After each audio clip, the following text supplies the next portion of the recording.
So hello everyone guys, welcome back to another new video. So guys finally CET सेलने तुमचा पूर्ण कॅपराउंडचे schedule हे आता डिक्लेअर केलेलं आहे. जे आपल्याला आधी शेड्यूल माहिती होतं हे फक्त आपलं फायनल मेरिट लिस्टपर्यंत माहिती होतं. म्हणजे फायनल मेरिट लिस्ट कधी डिक्लेअर होणार आहे तेवढंच आपल्याला शेड्यूल माहिती होतं. बट त्याच्यानंतर तुम्हाला पुढची प्रोसेस काय करायची असते, जसे की कॅपराउंड 1 तुमचं कधी सुरू होतं, कॅपराउंड 2 तुमचं कधी सुरू होणार आहे, कॅपराउंड 3 तुमचं कधी सुरू होणार आहे, ह्याचं शेड्यूल आपल्याला सीड सेलने प्रोव्हाइड केलं नव्हतं. बट ते आता फायनली आपल्याला सीड सेलने प्रोव्हाइड केलेलं आहे. आता नक्की तुमचा कॅपराउंडची काय प्रोसेस असणार आहे, कुठल्या डेटला काय प्रोसेस होणार आहे, तर ते सगळं आपण ह्या व्हिडिओमध्ये बघणार आहोत. सो प्लीज तुम्ही ही व्हिडिओ शेवटपर्यंत नक्की बघा. सो आता ही जी PDF आहे ही आपल्याला सीड सेलने ऑफिशियली प्रोव्हाइड केली आहे आणि ह्याच्यामध्ये सगळं तुम्हाला शेड्यूल प्रोव्हाइड केलेलं आहे. जर तुम्ही ही PDF पूर्ण खाली स्क्रोल डाऊन केलीत तर खाली तुम्हाला सगळं शेड्यूल प्रोव्हाइड केलेलं आहे. तर आपण मेन शेड्यूलकडे जाऊया. आता ह्या इकडे तुम्हाला सगळ्यांना माहिती असेल, आता जस्ट तुमचा ग्रीव्हन्सेसचा टाइम पिरियड झाला जो होता तुमच्या 4 ऑगस्टपासून ते 6 ऑगस्टपर्यंत. म्हणजे जर तुमच्या प्रोविजनल मेरिट लिस्टमध्ये काय मिस्टेक असेल तर तुम्ही ह्या ग्रीव्हन्सच्या पिरियडमध्ये करेक्ट करू शकत होतात आणि मोस्टली मुलांनी करेक्ट केली पण असेल. त्याच्यानंतर खाली तुमची फायनल मेरिट लिस्ट. आता ही तुमची फायनल मेरिट लिस्ट कधी येणार आहे, तर तुमची ही फायनल मेरिट लिस्ट ही तुमची 8 ऑगस्टला डिस्प्ले होणार आहे. तर 8 ऑगस्टला तुमच्या पूर्ण फायनल रँक्स काय आहेत, फायनलाइज रँक्स जे आहेत हे सगळं तुम्हाला 8 ऑगस्टला बघायला मिळेल. त्याच्यानंतर जी तुमची सीट मॅट्रिक्स आहे.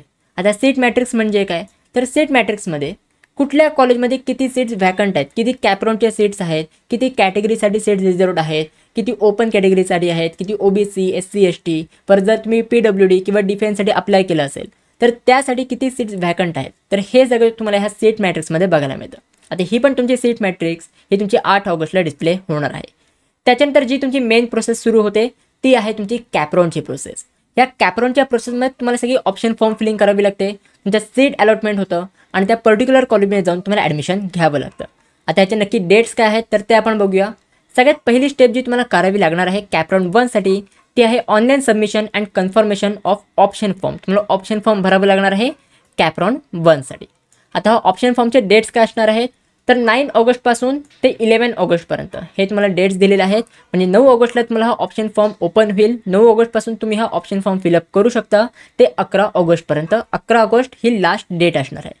म्हणजे ह्या टाईम पिरियडमध्ये तुम्हाला ऑप्शन फॉर्म फिलिंग करावी लागणार आहे. आता ऑप्शन फॉर्म फिलिंगमध्ये सगळी तुम्हाला कॉलेजची लिस्ट अपलोड करायची आहे. एकदम प्रेफरन्स वाईज तुम्हाला कॉलेज लिस्ट अपलोड करायची आहे. त्याच्यानंतर जे तुम्ही कॉलेज लिस्ट अपलोड कराल त्याचा तुमचा रिझल्ट येईल. त्याला पण बोलतो display of provisional allotment of CAP round 1. म्हणजे कॅपराउंड 1मध्ये जी तुम्ही ऑप्शन फॉर्म फिलिंग केली आहे त्याच्यामध्ये जी तुम्ही कॉलेज लिस्ट अपलोड केली होती त्या कॉलेज लिस्टपैकी तुम्हाला कुठलं कॉलेज अलॉट झालेलं आहे, म्हणजे कोणत्या कॉलेजमध्ये तुम्हाला नंबर लागलेला आहे, तर हे सगळं तुम्हाला ह्या provisional seat allotment of CAP round 1मध्ये समजतं. आता हे तुमचं प्रोविजनल अलॉटमेंट आहे हे तुमचं 14 ऑगस्टला डिस्प्ले होणार आहे. म्हणजे 14 ऑगस्टला तुम्हाला समजेल की नक्की तुमच्या कुठल्या कॉलेजमध्ये नंबर लागलेला आहे. त्याच्यानंतर तुम्हाला पुढची स्टेप करायची आहे ते हे accepting to the offer seat by the candidate through his or her log in as per allotment of CAP round 1. म्हणजे कॅपराउंड 1मध्ये तुम्हाला जे पण कॉलेज मिळालं असेल तर ते कॉलेज तुम्हाला घ्यायचं आहे की नाही घ्यायचं आहे, तर ती तुम्हाला स्टेप पुढची करायची आहे. त्यालाच आपण बोलतो सेल्फ फ्रीज, नॉट फ्रीज आणि ऑटो फ्रीज. तर ही तुम्हाला प्रोसेस कधी करायची आहे, तर त्याच्यासाठी तुम्हाला टाईम पिरियड दिलेला आहे 16 ऑगस्टपासून ते 18 ऑगस्टपर्यंत. 16 ऑगस्टपासून ते 18 ऑगस्टपर्यंत तुम्हाला टाईम पिरियड दिला आहे की ते कॉलेज तुम्हाला घ्यायचं आहे की ते कॉलेज तुम्हाला नाही घ्यायचं आहे. म्हणजे तुम्हाला सेल्फ फ्रीज करायचं आहे की तुम्हाला नॉट फ्रीज करायचं आहे आणि तुम्हाला कॅपराउंड 2मध्ये पार्टिसिपेट करायचं आहे. तर ही प्रोसेस करण्यासाठी तुम्हाला 16 ऑगस्टपासून ते 18 ऑगस्टपर्यंत हा तुम्हाला टाईम पिरियड प्रोव्हाइड केलेला आहे. मग नक्की ह्याच्यामध्ये तुम्हाला काय काय स्टेप करावी लागते, नक्की तुम्हाला कॅपराउंड 1मधलं कॉलेज घ्यायचं असेल तर तुम्हाला काय काय करावं लागतं, नक्की याचे रूल्स काय असतात जे पण तुम्हाला ह्या इकडे लिहिलेलं आहे. तर ह्याच्यावर ना मी ऑलरेडी व्हिडिओ बनवलेली आहे. जे पण तुम्हाला खाली दिलं ना दी कॅन्डिडेट शॅल सेल्फ व्हेरीफाय, तर ही तुम्हाला सगळी स्टेप दिली आहे. तर ह्याच्यावर सगळी मी ऑलरेडी व्हिडिओ बनवलेली आहे.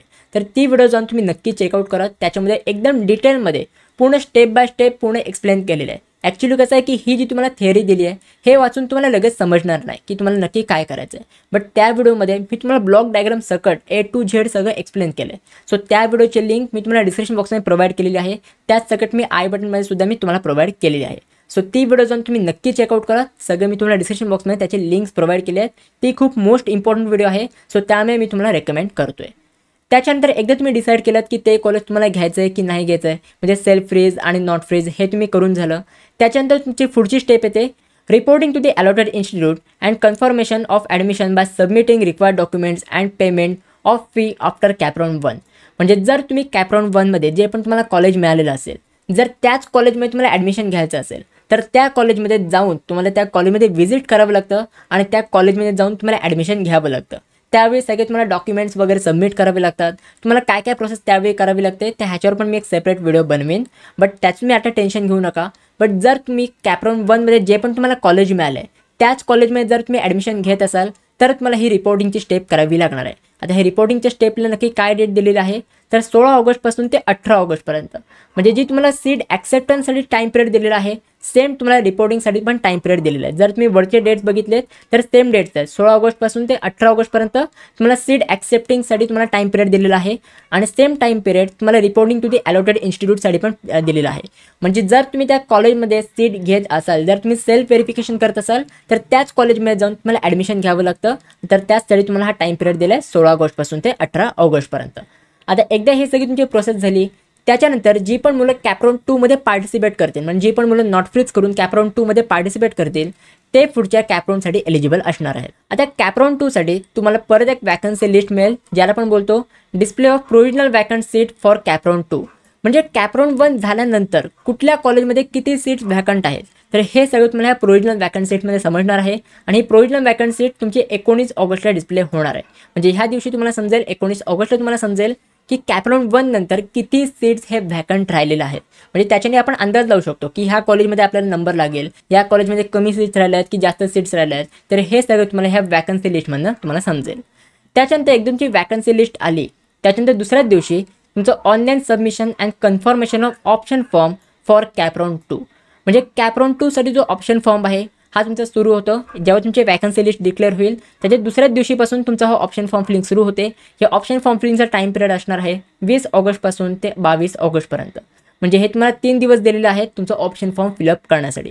म्हणजे जी पण मुलं कॅप्रॉन 2मध्ये पार्टिसिपेट करणार असतील, ज्यांनी पण कॅप्रॉन 1 नंतर नॉट फ्रीज केलं असेल आणि त्यांनी कॅप्रॉन 2मध्ये पार्टिसिपेट केलं असेल तर त्या मुलांना ही ऑप्शन फॉर्म फिलिंग करावी लागणार आहे. म्हणजे कॅप्रॉन 2साठी परत एकदा तुम्हाला कॉलेज लिस्ट बनवावी लागणार आहे.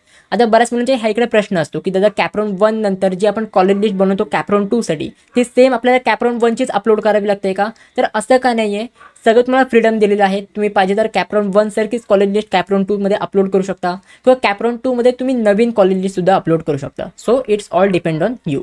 सो एकदम जो ऑप्शन फॉर्म फिलिंग झालं त्याच्यानंतर कुठल्या कॉलेजमध्ये तुमचा नंबर लागला आहे कॅप्रॉन 2ची जी तुम्ही ऑप्शन फॉर्म फिलिंग केली होती त्या ऑप्शन फॉर्म फिलिंगमधनं जी तुम्ही कॉलेज लिस्ट अपलोड केली आहे त्या कॉलेज लिस्टमध्ये कुठल्या कॉलेजमध्ये तुमचा नंबर लागला आहे तर हे तुम्हाला समजेल प्रोव्हिजनल अलॉटमेंट ऑफ कॅप्रॉन 2. आता हे तुमचं प्रोव्हिजनल अलॉटमेंट ऑफ कॅप्रॉन 2 हे तुमचं 26 ऑगस्टला डिस्प्ले होणार आहे. म्हणजे 26 तारखेला तुम्हाला समजेल की कॅप्रॉन 2मध्ये जी तुम्ही ऑप्शन फॉर्म फिलिंग केली होती जे पण तुम्ही कॉलेज लिस्ट अपलोड केली होती त्याच्यामध्ये कुठल्या नंबरचा कॉलेज तुम्हाला मिळालेला आहे. त्याच्यानंतर तुम्हाला सेम स्टेप करायची असते जसे की तुम्ही कॅप्रॉन 1मध्ये केले होते. Accepting to the offer seat by the candidate through his or her log in as per allotment of CAP round 2. म्हणजे जे पण तुम्हाला कॉलेज कॅप्रॉन 2मध्ये मिळालं असेल तर ते कॉलेज तुम्हाला घ्यायचं आहे की नाही घ्यायचं आहे, ज्याला आपण कॅप्रॉनच्या भाषेमध्ये बोलतो सेल्फ फ्रीज करायचं आहे की तुम्हाला नॉट फ्रीज करायचं आहे. तर त्यासाठी पण तुम्हाला हा टाईम पिरियड दिलेला आहे. तो आहे 27 ऑगस्टपासून तर 29 ऑगस्टपर्यंत.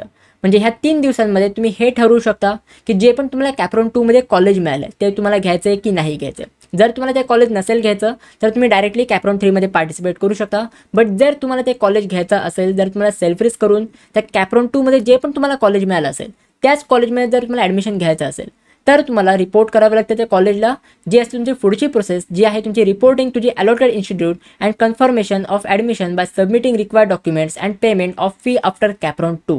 म्हणजे जे पण तुम्हाला कॅप्रॉन 2मध्ये कॉलेज मिळालं आहे त्या कॉलेजमध्ये जर तुम्हाला ॲडमिशन घ्यायचं असेल तर त्या कॉलेजमध्ये तुम्हाला व्हिजिट करावं लागतं, त्या कॉलेजमध्ये तुम्हाला रिपोर्ट करावं लागतं आणि जे पण तुमचे ओरिजिनल डॉक्युमेंट्स आहेत हे सगळे तुम्हाला त्या कॉलेजमध्ये सबमिट करायचे असतात. आणि ह्याच्यासाठी पण तुम्हाला सेम टाईम पिरियड दिलेला आहे ते आहे 27 ऑगस्टपासून ते 29 ऑगस्टपर्यंत. तर हा तुम्हाला टाईम पिरियड ह्यासाठी दिलेला आहे. त्याच्यानंतर जर तुम्ही कॅप्रॉन 2मध्ये जे पण तुम्हाला कॉलेज मिळालं आहे ते तुम्हाला नसेल घ्यायचं तर तुम्ही डायरेक्टली कॅप्रॉन 3मध्ये पण पार्टिसिपेट करू शकता. आणि एकदा तुमची रिपोर्टिंगची प्रोसेस झाली तर तुमची कॅप्रॉन 3ची प्रोसेस सुरू होते ज्याच्यामध्ये सगळ्यात पहिले तुमची एक वॅकन्सी लिस्ट येते provisional vacancy seat of CAP round 3. म्हणजे कॅप्रॉन 1 आणि कॅप्रॉन 2 नंतर कुठल्या कॉलेजमध्ये किती सीट्स वॅकंट आहेत, किती सीट्स रिझर्वड आहेत तर हे सगळं तुम्हाला ह्या वॅकन्सी लिस्टमध्ये समजतं. आणि ही तुमची वॅकन्सी लिस्ट ही तुमची 30 ऑगस्टला डिस्प्ले होणार आहे. त्याच्यानंतर सेम तुम्हाला परत कॅप्रॉन 3साठी तुम्हाला ऑप्शन फॉर्म फिलिंग करायचे असते. Option form filling for CAP round 3 आणि हे ऑप्शन फॉर्म फिलिंगचे डेट्स आहेत 31 ऑगस्टपासून ते 2 सप्टेंबरपर्यंत. हे तुम्हाला 3 दिवस दिलेले असतात. म्हणजे या 3 दिवसांमध्ये तुम्हाला कॅप्रॉन 3ची ऑप्शन फॉर्म फिलिंग करायची असते. त्याच्यानंतर तुमची येणार आहे प्रोविजनल अलॉटमेंट ऑफ कॅपराउंड 3, म्हणजे जे तुम्ही कॅपराउंड 3 साठी ऑप्शन फॉर्म फिलिंग केले होते त्या ऑप्शन फॉर्म फिलिंगमध्ये जे पण तुम्ही कॉलेजची लिस्ट अपलोड केली होती त्या कॉलेजच्या लिस्टमधून तुम्हाला कुठलं कॉलेज अलॉट झालेलं आहे, तुम्हाला कुठल्या कॉलेजमध्ये तुमचा नंबर लागलेला आहे, तर हे सगळं तुम्हाला ह्या प्रोविजनल अलॉटमेंटमध्ये समजणार आहे आणि ही तुमची प्रोविजनल अलॉटमेंट कॅपराउंड 3 साठी 5 सप्टेंबरला डिस्प्ले होणार आहे। त्याच्यानंतर सेम तुम्हाला जे पण कॉलेज अलॉट झालं असेल कॅपराउंड 3 मध्ये ते कॉलेज तुम्हाला घ्यायचं असेल तर ती कॉलेज तुम्हाला सीट ॲक्सेप्ट करायची असते, तर सेम तुमची ॲक्सेप्टन्सची तुम्हाला प्रोसेस करायची असते, ज्याला तुम्हाला टाईम पिरियड दिला आहे 6 सप्टेंबरपासून ते 9 सप्टेंबरपर्यंत। आणि त्याच्यानंतर जे तुम्ही सीट ॲक्सेप्ट केली आहे त्या कॉलेजमध्ये जाऊन तुम्हाला रिपोर्ट करायचं असतं, म्हणजे reporting to the allotted institute and confirmation of admission by submitting required documents and payment of fee after CAP round 3, म्हणजे जे पण तुम्हाला कॉलेज मिळालं असेल त्या कॉलेजमध्ये जाऊन तुम्हाला ॲडमिशन घ्यायचं असतं आणि त्याच्यासाठी पण तुम्हाला डेट दिलेली आहे 6 सप्टेंबरपासून ते 9 सप्टेंबरपर्यंत। सो ह्या टाईम पिरियडमध्ये जाऊन त्या कॉलेजमध्ये तुम्हाला ॲडमिशन घ्यायचं असतं। आता हे जे तुम्हाला डेट दिलेले आहेत म्हणजे रिपोर्टिंगचे जे तुम्हाला 3 दिवस दिलेले असतात, तुमच्या ॲक्सेप्टिंगचे 3 दिवस दिलेले असतात, तर ह्या 3 दिवसांमध्येच ती तुम्हाला प्रोसेस करायची असते।